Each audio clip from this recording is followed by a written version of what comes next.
నమస్తే, good afternoon, welcome to స్వతంత్ర news. నేను సోనియారావు. బులెటిన్ల ముందుగా హెడ్లైన్ చూద్దాం. మరోసారి చంద్రబాబు పవన్ ఉమ్మడి ప్రచారం. పెడన మచిలీపట్నంలో బహిరంగ సభ.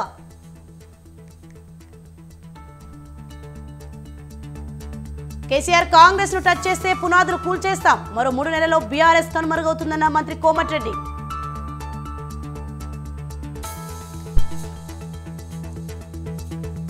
నేటితో ముగినున్న తొలి విడత ఎన్నికల ప్రచారం. 21 రాష్ట్రాల్లో పోలింగ్ కు ఎన్నికల సంఘం ఏర్పాట్లు.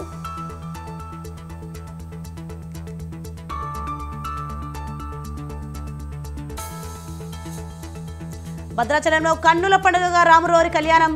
అభిజిత్ లగ్నంలో కళ్యాణోత్సవం.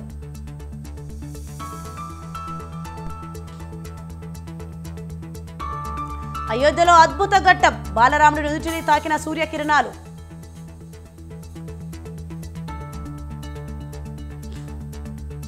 తెలుగు రాష్ట్రాల్లో బాణుడి బగబగలు. 2 రోజుల్లో మరింత పెరగనున్న ఉష్ణోగ్రతలు.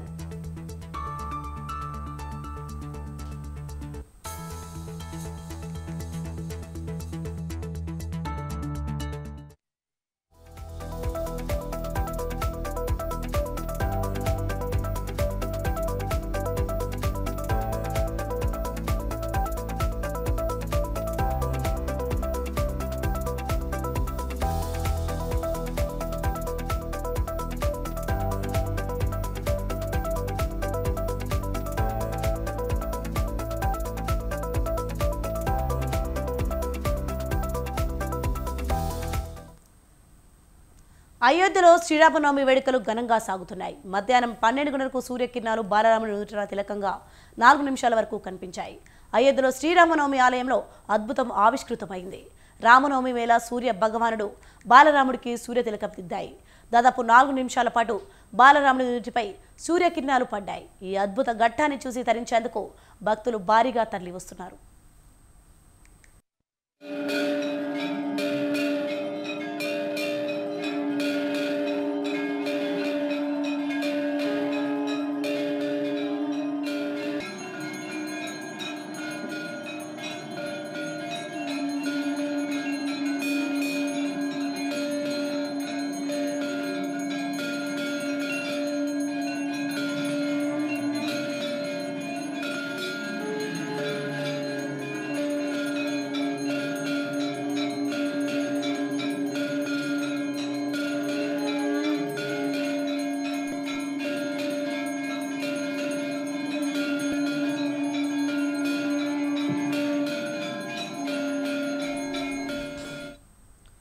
శ్రీరామనవమి వేడుకలకు అయోధ్య రామాలయం ముస్తాబైంది.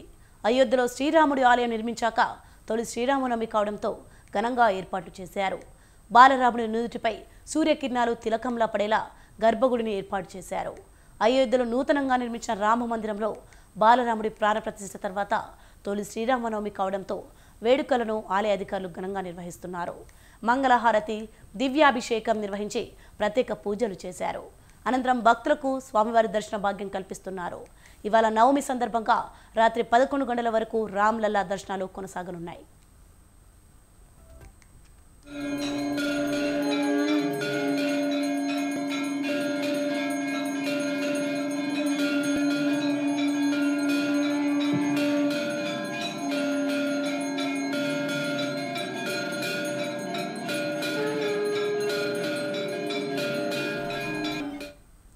దేశవ్యాప్తంగా శ్రీరామనవమి వేడుకలు వైభవంగా కొనసాగుతున్నాయి.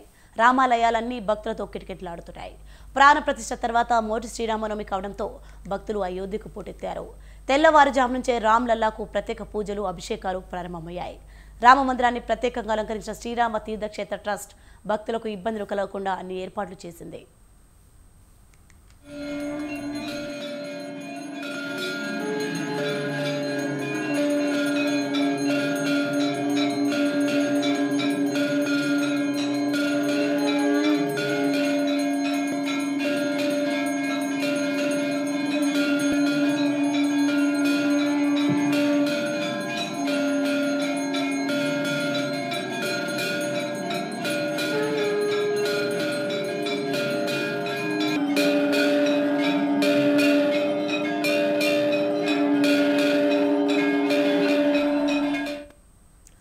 అయోధ్యలో శ్రీరామనవమి వేడుకలు ఘనంగా సాగుతున్నాయి.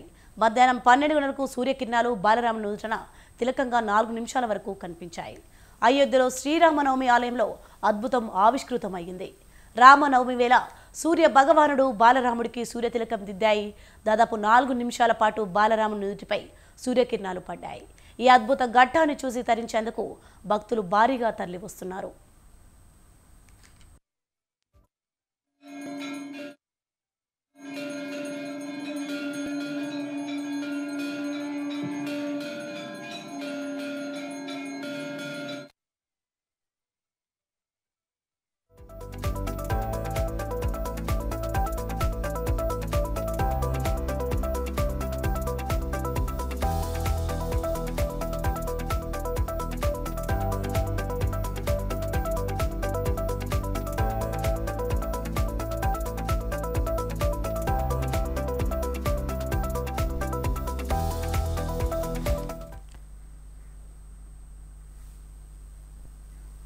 బ్రేకింగ్ న్యూస్ చూస్తున్నా. మంత్రి కోమటిరెడ్డి వెంకటరెడ్డి సంచలన వ్యాఖ్యలు చేశారు.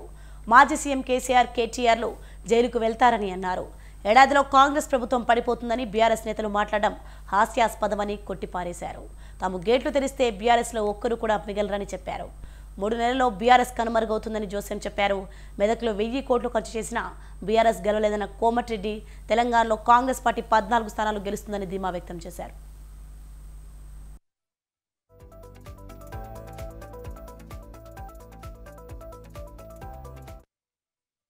కేసీఆర్ కూతురు అవినీతి చేసి తీహార్ జైల్లో ఉన్నారని, బిడ్డ చేసిన పనికి కేసీఆర్ క్షమాపణలు చెప్పాలని డిమాండ్ చేశారు. ఫోన్ ట్యాపింగ్ కేసులో కేసీఆర్, కేటీఆర్, హరీష్ రావు జైలుకు వెళ్తారని కోమటిరెడ్డి అన్నారు. యాదాద్రి పవర్ ప్లాంట్ అవినీతి విషయంలో జగదీష్ రెడ్డి జైలుకు పోతారని అన్నారు. జగదీష్ రెడ్డి వేల కోట్ల రూపాయలు దోచుకున్నారని ఆరోపించారు. జగదీష్ రెడ్డి అవినీతిని బయటకు తీస్తామని హెచ్చరించారు. నల్లగొండ, భువనగిరి లోక్సభ స్థానాల్లో బీఆర్ఎస్, బీజేపీలకు డిపాజిట్లు కూడా రావు అని మంత్రి కోమటిరెడ్డి అన్నారు.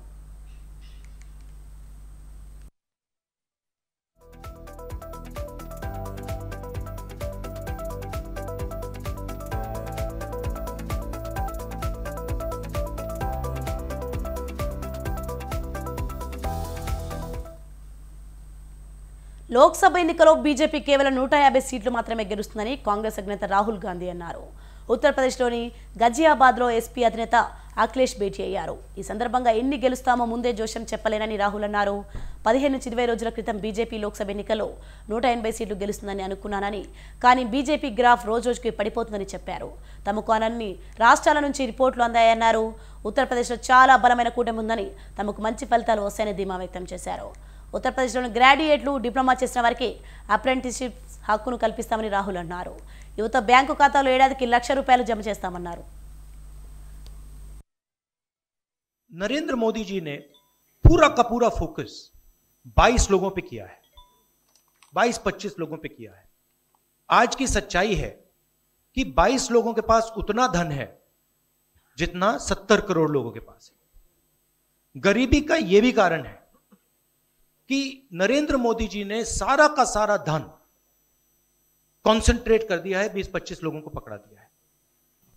और देखिए, ये जो हमारा मैनिफेस्टो है, ये जरूर कांग्रेस पार्टी का मैनिफेस्टो है, मगर इसमें जो आइडियाज हैं वो इंडिया गठबंधन उनकी आइडियोलॉजी के आइडियाज हैं. और अगर समाजवादी पार्टी का कोई सजेशन हो या किसी और भी इंडिया गठबंधन की पार्टी का सजेशन हो, उसको हम सब ऑन बोर्ड करेंगे.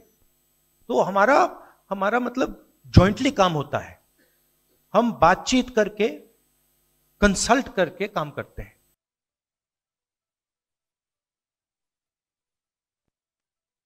గజియాబాద్ నుంచి గజీపూర్ వరకు బీజేపీ కొట్టుకుపోతుందని సమాజ్వాదీ పార్టీ చీఫ్ అఖిలేష్ యాదవ్ అన్నారు. బీజేపీ చేసిన ప్రతి హామీ ఉత్తదే అని విమర్శించారు. రైతులు చాలా నిరాశలో ఉన్నారని, బీజేపీ చేసిన వాగ్దానాలు అసత్యమని తేలినట్లు అఖిలేష్ యాదవ్ తెలిపారు. गठबंधन नई उम्मीद है, और जैसा कि राहुल जी ने कहा कि उनके मैनिफेस्टो में बहुत सारी चीज़ें हैं जिससे गरीबी दूर की जा सकती है.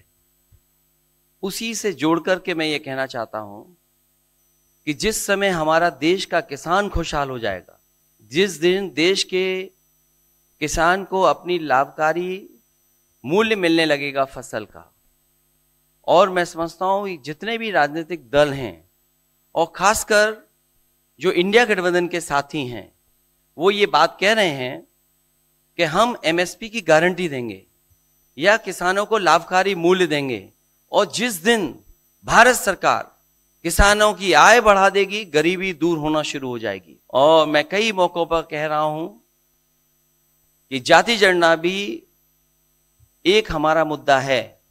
बिना सामाजिक न्याय के, बिना जाति की गैर बराबरी खत्म किए हुए हम अपने समाज को आगे नहीं बढ़ा सकते। और जैसा राहुल जी ने कहा कि खुशहाली के लिए जाति गणना जरूरी है। 2024 పార్లమెంట్ ఎన్నికలకు సిద్ధమవుతున్న ఛత్తీస్గఢ్ బీజేపీకి పెట్టని కోట. రాష్ట్రం ఏర్పడిన నాటి నుంచి ఓ 8 ఏళ్లు తప్ప బీజేపీయే అధికారంలో ఉంది. 2004 నుంచి ప్రతి పార్లమెంట్ ఎన్నికల్లోనూ కమల దళమే ఆధిక్యత సాధిస్తూ అత్యధిక పార్లమెంట్ సీట్లు గెలుచుకుంటూ వస్తోంది.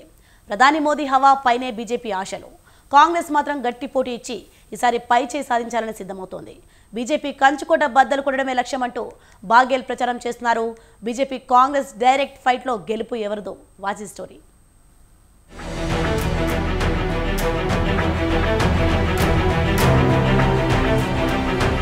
ఛత్తీస్గఢ్ ఎన్నికల రాజకీయాలన్నీ ముగ్గురు ముఖ్యమంత్రులు అజిత్ జోగి, రమణ్ సింగ్, భూపేష్ బాగెల్ చుట్టూ తిరిగింది.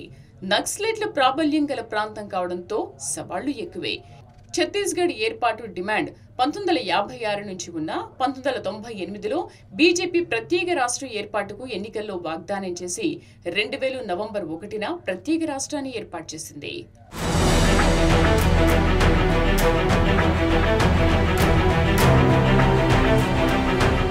ఛత్తీస్గఢ్ లో గిరిజనులే ఎక్కువ. 2000 నవంబర్ 1న కాంగ్రెస్ కు చెందిన అజిత్ జోగి తొలి ముఖ్యమంత్రిగా ప్రమాణం చేశారు. 2003 నుంచి 20 ఏళ్ల పాటు బీజేపీనే అధికారంలో ఉంది. రమణ్ సింగ్ ఉచిత బియ్యం సరఫరా వంటి పలు సంక్షేమ కార్యక్రమాలతో ప్రజలకు చేరువయ్యారు. సుదీర్ఘ కాలం పాటు 15 ఏళ్ల 128 రోజులు సీఎంగా ఉన్నారు. రమణ్ సింగ్ హయాంలో నక్సలిజం పెరిగిపోయిందనే భావం ఉంది. 2018లో కాంగ్రెస్ ఛత్తీస్గఢ్ లో అధికారంలోకి వచ్చింది. భూపేష్ బాగెల్ సీఎం అయ్యారు. 2023 అసెంబ్లీ ఎన్నికల్లో మళ్లీ బీజేపీ అధికారంలోకి వచ్చింది. 90 సభ్యుల అసెంబ్లీలో ఏకంగా 54 స్థానాలు గెలుచుకుంది. బీజేపీకి చెందిన విష్ణుదేవ్ సాయి ముఖ్యమంత్రిగా బాధ్యతలు చేపట్టారు.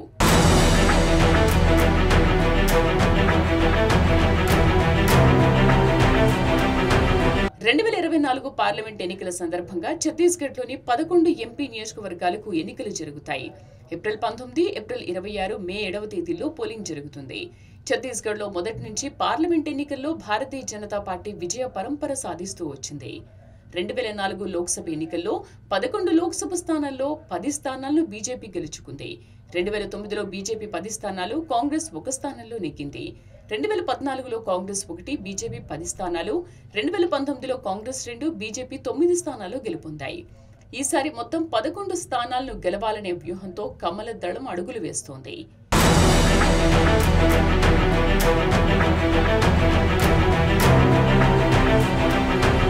ఈసారి పార్లమెంట్ ఎన్నికల్లో ఛత్తీస్గఢ్లోని 11 స్థానాల్లో బీజేపీ, కాంగ్రెస్ పోటీ చేస్తున్నాయి. బీఎస్పీ 4 స్థానాల్లోనూ, గోండ్వానా గణతంత్ర పార్టీ 3 స్థానాల్లో, Janata Congress, Chhattisgarh, CPI, Ambedkar party of India వంటి చిన్న పార్టీలు ఎన్నికల గోదాలో ఉన్నాయి. ఇండియా కూటమి పేరుతో ప్రతిపక్షాలను ఏకం చేసిన కాంగ్రెస్ కేంద్రంలో అధికారంలో రావాలంటే ఎక్కువ సీట్లు గెలవాలని భావిస్తోంది.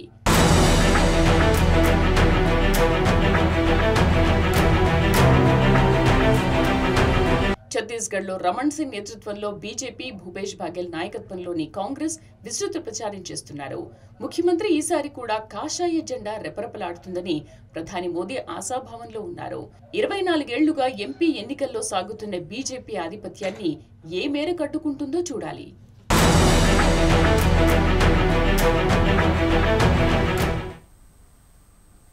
ఆదిలాబాద్ జిల్లాలో ఎన్నికల పరీక్షను ఎదుర్కొంటున్నారు అభ్యర్థులు. పార్లమెంట్ బరిలో దిగిన రేసు గుర్రాలకు కలిసే అంశాలు ఎలా ఉన్నా వ్యతిరేక పవనాలు కలవరపెడుతున్నాయి. దీంతో హైకమాండ్ ఎప్పటికప్పుడు గెలిపే లక్ష్యంగా ఆదేశాలు జారీ చేస్తోంది. అందరినీ సమన్వయం చేసుకుని ముందుకు సాగాలని, విమర్శలకు తావీయకుండా నడుచుకోవాలని హెచ్చరిస్తోంది. దీంతో అసంతృప్తులను తమ వైపు తిప్పుకోవడం అభ్యర్థులకు ఓ సవాల్గానే మారింది.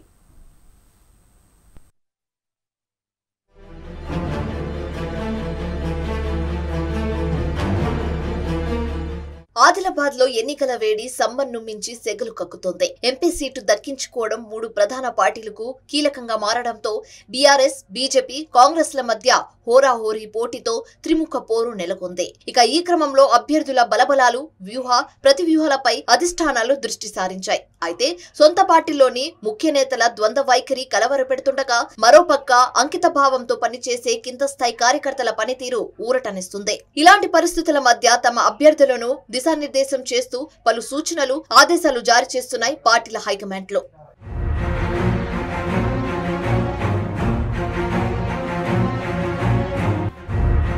ప్రజా ఉద్యమాల్లో చురుకైన పాత్ర పోషించిన కాంగ్రెస్ అభ్యర్థి ఆత్రం సుగుణ పార్లమెంటరీ ఎన్నికల పోరులో నిలవడం ఇదే తొలిసారి. అయితే జిల్లా ఇన్ఛార్జి మంత్రి సీతక్క అండదండలు, హైకమాండ్ సానుకూలతతో అభ్యర్థిగా రాణించినప్పటికీ టికెట్ చేజారి నిరాశలో ఉన్న అసంతృప్తులను దారికి తెచ్చుకోవడం పరీక్షగా మారింది. టికెట్ కోసం 22 మంది దరఖాస్తు చేసుకోగా కొందరు తమ పరిధిలోని ఓటర్లను ప్రభావితం చేయగలిగే రాజకీయ పరిణితి ఉన్నారు. అయితే ఈ ఎఫెక్ట్ సుగుణ గెలుపుపై పడే అవకాశం ఉంది. దీంతో వారందరినీ ఏకతాటిపై నడిపించడంలో సుగుణ ఏ మేరకు సఫలీకృతం అవుతారనేది పార్టీలో చర్చనీయాంశంగా మారింది. మహిళా అభ్యర్థి కావడం, రాష్ట్రంలో కాంగ్రెస్ అధికారంలో ఉండటం, ఇటీవల బీఆర్ఎస్ ముఖ్య నేతలు హస్తం కండువా కప్పుకోవడం, అందరినీ సమన్వయం చేసే బాధ్యతను మంత్రి సీతక్క తీసుకోవటం సుగుణకు కలిసి వచ్చే అవకాశాలు.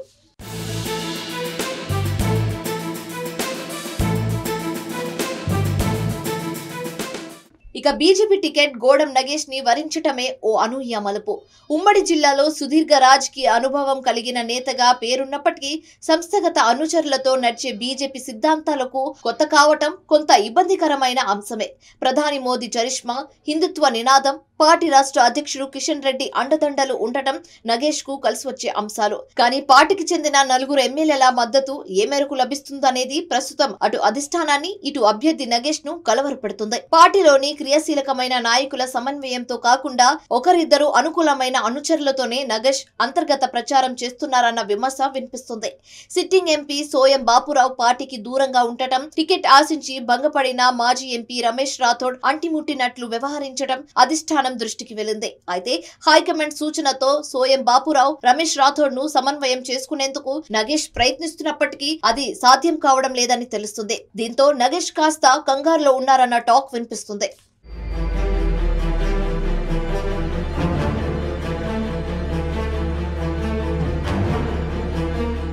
బీఆర్ఎస్ టికెట్ ను ఏకపక్షంగా దక్కించుకోవటంలో విజయం సాధించిన ఆత్రం సక్కు పార్టీలో నెలకొన్న అనిశ్చితిని ఛేదించాల్సి ఉంది.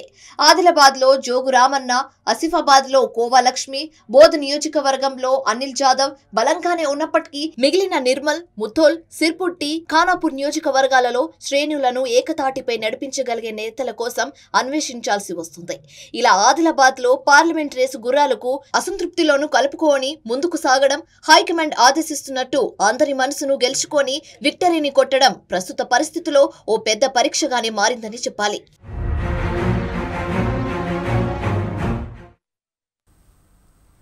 మల్కాజ్గిరి పార్లమెంట్ కాంగ్రెస్ ఎంపీ అభ్యర్థిగా సునీత మహేందర్ రెడ్డిని భారీ మెజార్టీతో గెలిపించాలని మాజీ ఎమ్మెల్యే మైనంపల్లి హనుమంతరావు ప్రజలకు విజ్ఞప్తి చేశారు. ఆనంద్బాగ్లో కాంగ్రెస్ పార్టీ కార్యాలయాన్ని ప్రారంభించారు. సునీత మహేందర్ రెడ్డిని గెలిపిస్తే పార్లమెంట్ నియోజకవర్గంలోని అన్ని అసెంబ్లీ సెగ్మెంట్లు అభివృద్ధి చెందుతాయని అన్నారు. డబ్బులకు, ప్రలోభాలకు ఎవరు లొంగకుండా కాంగ్రెస్ అభ్యర్థిని అఖండ మెజార్టీతో గెలిపించాలని ఆయన కోరారు. ధన్యవాదాలు తెలియజేస్తా ఉన్నా. వారి మద్దతు తెలిపినందుకు. అట్లీస్ట్ ఇప్పుడు రియలైజ్ అయ్యారు కాంగ్రెస్ పార్టీ సరైన పార్టీ. కాంగ్రెస్ పార్టీ ఏ విధంగా ఉంటుందంటే జీనేదో మిగతా పార్టీలు ఎలా ఉన్నాయంటే వాళ్ళ తప్ప ఎవరు బతుకొద్దని చెప్పి ఆ విధంగా ముందుకు పోతా ఉంటారని చెప్పి సందర్భంగా తెలియజేస్తా ఉన్నా. ఏదైతే మా మహేందర్ రెడ్డి అన్న కూడా హ్యాట్స్ ఆఫ్ తెలియజేస్తా ఉన్నా. ఎందుకంటే ప్రభుత్వం తరఫున గౌరవ ముఖ్యమంత్రి గారితో తమిళ్ భవనానికి సొంత డబ్బులతో కట్టిస్తా అన్న వాళ్ళు చాలా తక్కువ మంది. ఇలాంటి వాళ్ళు ఉన్నారు కాబట్టి ఈ రోజు ఏ విధంగా తయారైన సిస్టమ్ అంటే నా ఇంటికి వస్తే ఏం చేస్తావు, నీ ఇంటికి వస్తే ఏమి ఇస్తావు. ధన్యవాదాలు తెలియజేస్తా ఉన్నా. వారి మద్దతు. కర్ణాటక రాష్ట్రం అనేకల్ సమీపంలో ఎన్నికల అధికారులు తనిఖీలు చేపట్టారు. చెన్నై, బెంగళూరు మార్గంలోని ఓ రెస్టారెంట్ వద్ద ఆగి ఉన్న ఏటీఎం మిషన్లో క్యాష్ నింపే వాహనాన్ని తనిఖీ చేశారు. సంబంధిత పత్రాలు లేకపోవడంతో బ్యాగుల్లో ఉన్న 2.93 కోట్ల రూపాయల నగదును సీజ్ చేశారు. క్యాష్ తరలించే వాహనంలో సెక్యూరిటీ గార్డ్ లేకపోవడాన్ని అధికారులు గుర్తించారు.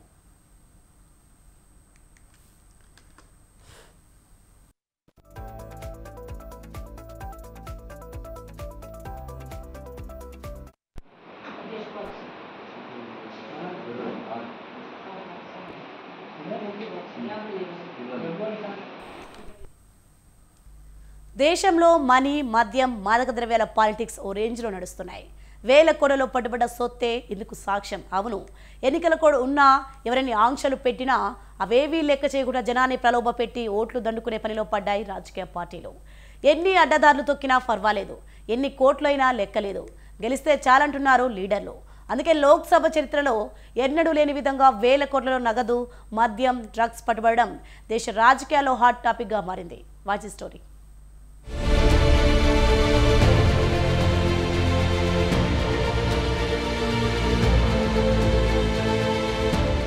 ప్రజాస్వామ్యబద్ధంగా జరగాల్సిన ఎన్నికలు గాడి తప్పుతున్నాయి. చెప్పడానికే శ్రీరంగనీతులు కానీ మేం పాటించమన్న రీతిలో ఎలక్షన్ రూల్స్ ని గాలి కొదిలేస్తున్నారు నేతలు. అందుకే యావత్ దేశమే విస్తపోయేలా తొలి దశ పోలింగ్ జరగక ముందే 4,650 కోట్ల నగదును పట్టుపడ్డం, అది రోజుకు సగటున 100 కోట్లు అని లెక్క తేలడం అందరినీ ఆశ్చర్యపరుస్తుంది. కేంద్ర ఎన్నికల సంఘం వెల్లడించిన లెక్కల ప్రకారం మార్చి 1వ తేదీ నుంచి ఈ నెల 15 వరకు దేశవ్యాప్తంగా 45 రోజుల వ్యవధిలో 4,650 కోట్ల విలువైన డబ్బు, మద్యం, ఇతర తైలాలు, మాదక ద్రవ్యాలను సీజ్ చేసినట్టు ఈసీ వెల్లడించింది. ఇందులో నగదు 395.39 కోట్లు కాగా బంగారం, వెండి వంటి విలువైన లోహాల రూపంలో 562.10 కోట్లు పట్టుపడింది. అలాగే 489.31 కోట్లు విలువ చేసే 3.58 కోట్ల లీటర్ల మద్యం కూడా పట్టుపడింది.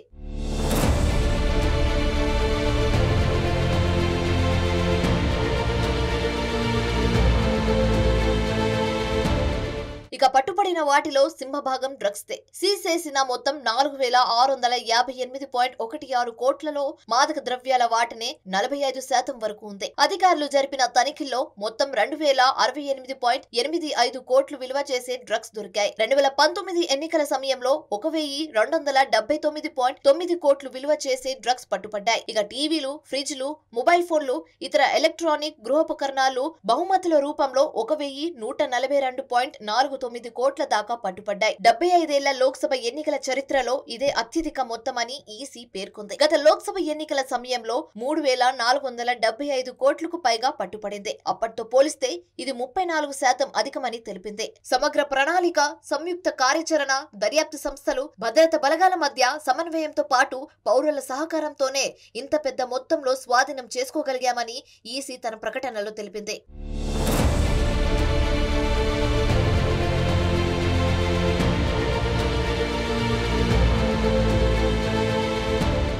ఇక దేశవ్యాప్తంగా ఇప్పటి వరకు వివిధ రూపాల్లో పట్టుబడిన 4,658.16 కోట్లలో రాజస్థాన్ నంబర్ 1 స్థానంలో ఉంది. మొత్తం 778.52 కోట్లు స్వాధీనం చేసుకోవడంతో రాజస్థాన్ అగ్రస్థానంలో నిలిచింది. ఇక 605 కోట్లతో గుజరాత్ రెండో స్థానంలో ఉండగా 460.8 కోట్లతో ఆ తర్వాత స్థానంలో తమిళనాడు నిలిచింది. అదేవిధంగా మహారాష్ట్రలో 431.3 కోట్లు, పంజాబ్ లో 311.8 కోట్లు పట్టుపడింది. ఎన్నికల అక్రమాలు, అవకతవకల్లో అత్యల్పంగా లదక్, లక్షద్వీప్ ప్రాంతాలు నిలిచాయి.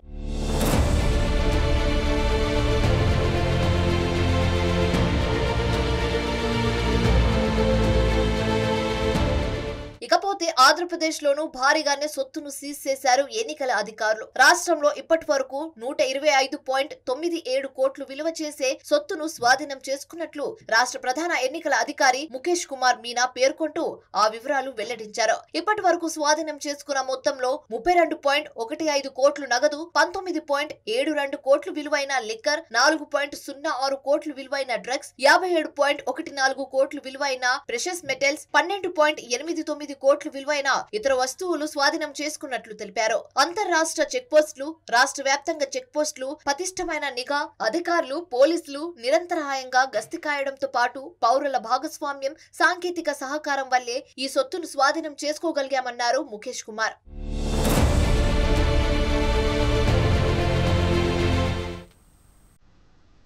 ऐसे के bulletin updates for more updates keep watching स्वतंत्र न्यूज़.